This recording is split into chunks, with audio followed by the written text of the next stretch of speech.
What up boys, it's Gail. Welcome or welcome back to another vlog. So for today, as you can see sa title sa baba, gagawa ko ng makeup tutorial and dumis ko gumawa ng makeup tutorial. Bakit parang color blue? So yeah, mag-start na tayo. First is mag-prep muna ako ng skin. Nakapaghilamos na ako kanina. Gagamit ako ngayon ng serum. Lagi ko sinasabi to na kung gusto niyo talagang maging maayos yung lapat ng makeup sa mukha niyo, kailangan ma-prep niyo siya ng maayos. Kagaya nito ang ginagawa ko. And make sure niyo guys na ma-absorb muna ng skin niyo yung mga product na ina-apply niyo bago kayo mag-apply ulit ng panibago. Bakit nagko-color blue? Next one, mag-apply ako ng sunscreen. And this one is Sunbrella from YOU. Ito yung ginagamit ko na itong mga nakaraan. This is Triple UV Acne Care Sunscreen. Fuck! Bakit ang pangit ng lighting? Wait. Okay ba yung ganyan? So, yeah. For calming and super oil control to guys. And umayos kayo kasi diba kahit nasa bahay, dapat nagsa-sunscreen. And ito, gustong-gusto ko siya kasi super lightweight niya and wala siyang white cast. And once na-feel nyo nalagyan na siya, padaanin niyo yan sa neck. Patuyin lang natin siya ng konti. Okay, so next is I'm gonna use the Skintific, yung 5x ceramide na moisturizer nila. Ito yung last na i-apply ko sa face ko kasi mas thick yung consistency niya kaysa doon sa Sunbrella sunscreen. Same as before. Lagyan nyo yung sa neck part nyo. Okay, so mag-start na tayo. I-prep ko din muna yung lips ko para maganda siya pag dilagyan ng lipstick or kung ano mang ilalagay ko dyan mamaya. So, ang gagamitin ko is Dazzle Me lip serum nila. Actually, hindi ko alam kung ano yung makeup look na gagawin ko today. Basta, gagawa na lang ako ng parang, hindi. May go-to makeup routine na lang itong gagawin ko ngayon para hindi naman siya masyadong maraming kaektekan sa face. So, papakita ko lang sa inyo kung paano yung ginagawa ko sa mga parang everyday makeup routine ko or kung may alis man ako or what. Ito yung ginagamit kong makeup. Ito yung routine ko. So, yeah, let's start. Mag-start ako sa brow. Wala na siya. Full color yung ginagamit ko sa gel. Yung gel. Ay, ano ba yan? Kasi nag-i-stay talaga siya. Kahit na maligo ka sa swimming pool man or kung saan mo gusto maligo. Ganun. First is paganto muna talaga. Wala na ata. Tingnan nyo naman guys. Simot na siya. Like, as in, grabe yung simot niya na. Pero sana naman kahit pa paano. Feeling ko hindi siya aabot. So, dito rin tayo sa kabila. Ayan. Tapos, pag nakuha nyo na yung shape na gusto nyo, i-flat nyo siya. Like, ito lang yung pinang-flat ko yung dulo niya. Punasan nyo na lang siya after. So, ito na lang din yung gagamitin ko. Pomade, yung kapartner niya. And, ayan siya guys. Tapos, pag mag-apply kayo ng ganito, dapat sobrang alalay lang and magkaan dapat yung kamay nyo para hindi siya like super kapal pag in-apply nyo siya sa eyebrow nyo. Ito lang ako palagi nag-start sa dulo. Hindi ko rin kasi magkamay ito paminsan. Kaya, ayan, lagay lang din ako ng ganito-ganito dyan. So, yeah, hindi ko na siya masyadong kakapalan. Kasi, gusto ko like natural looking lang nga siya. So, yeah. Pantay na ba? Hindi ko nakikita. Ang lit kasi ng screen. Next na gagamitin ko is cushion. Sobrang gusto ko to. Netong nakaraan lang siya dumating sa akin. And aside from Kuromi siya, ang ganda ng product niya sa akin. Like, as in. Anyways, ang shade nito is YL01. Tingnan nyo, ang cute-cute niya lang. Eh, ganyan din siya. Nagamit ko na rin to last time. Like, sa isang event ng Techno. Nyo. And ang ganda niya. Actually, hindi ako nag-setting spray last time. But still, it looks so good. And talagang nag-stay siya sa akin hanggang makauwi ako. Ayun, nakakita niyo ba yung difference niya? Ito and ito. Yeah, ito yung meron natin. Wala kasi yung headband ko. Hindi ko makita. Hairband yung nandyan sa akin ngayon. And ayoko naman kasi susunod yung buhok ko dun, te. Kaya, sorry na agad. Don't forget the neck part. And I think okay na siya. Next is contour. Hindi ako expert pa rin sa pag-makeup. So, sorry kung mabobother kayo sa pagkasunod-sunod ng pagka-apply ko ng makeup. But yeah. This one is from Lucky Beauty in the shade of Tan Lines. Ito yung ginagamit kong pang pang contour. And ang pigmented nito, guys. So, ganyan-ganyan lang. Look at this part. Dito. Pang blend. Sobrang cute ng brush na to, guys, Hello Kitty. Actually, itong set ng brush ko is Sanrio Characters. Try ko lang naman. Medyo may pagka-pink lang siya kasi gamit ko siyang pang blush on last time. Yan, medyo nagmumukhang tao na ba tayo, guys? I think it's okay. Maglalagay naman ako ng contact lens.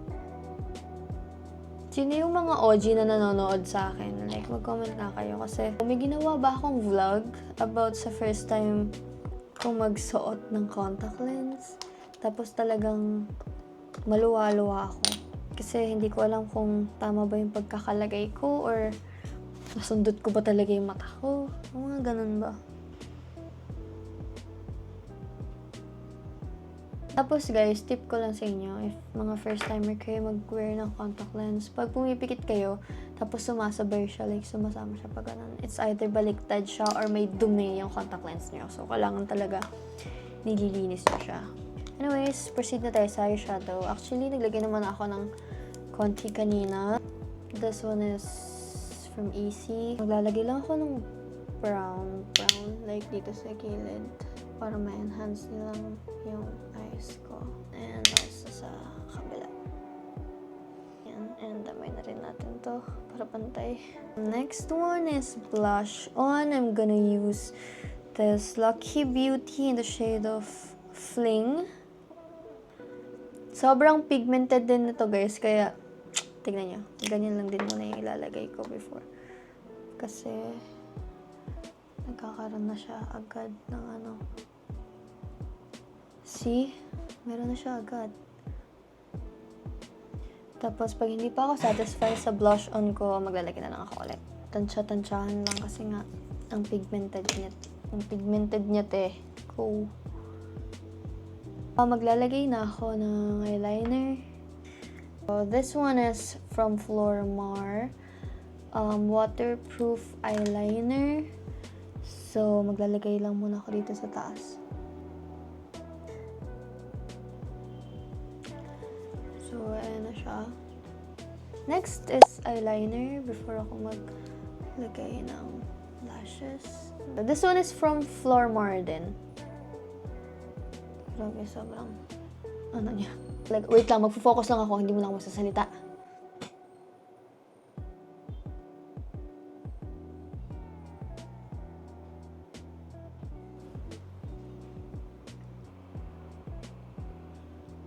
So, yeah. Yan. Okay na yan, te. So, ayan siya, guys. Magkano na tayo. Falsies. I think, yeah, malapit na tayo matapos. Or wag na kaya tayo mag-falsies. Or, yeah. Hindi, kailangan din pala siyang i-shoot. So, ayan, guys. Okay, I'm gonna use Emlyn Diary. Hindi ko nga alam kung gagamitin ko yung pang cat eye or etong baby comic. Feel ko itong baby comic na lang gagamitin ko. So, yeah.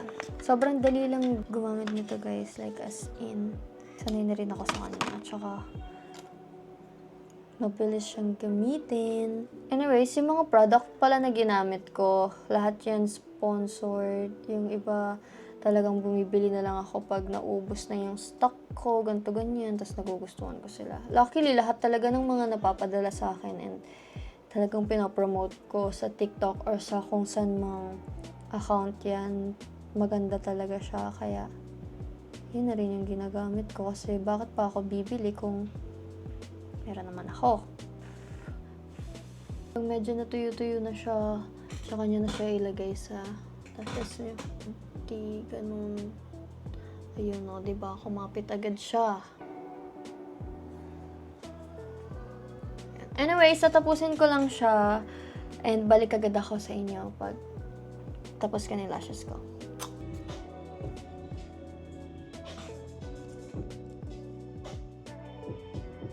Tapos na siya. Grabe, bakit nagiging ganyan yung lighting? So, ayan na yung lashes ko, guys. I think I'm done na. Setting spray lang. And this one is from Dazzle Me. Get the Grip Makeup Setting Spray.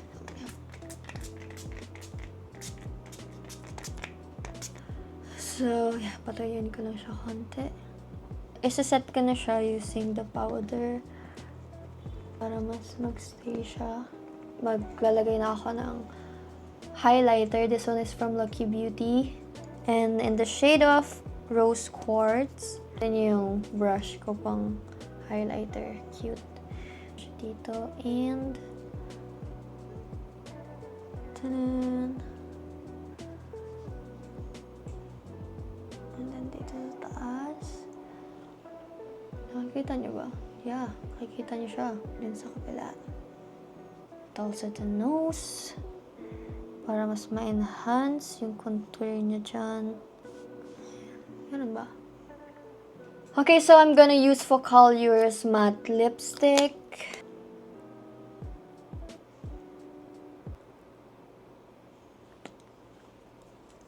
And I think that's it. Finalize ko lang yung itsura ko and I'll be back.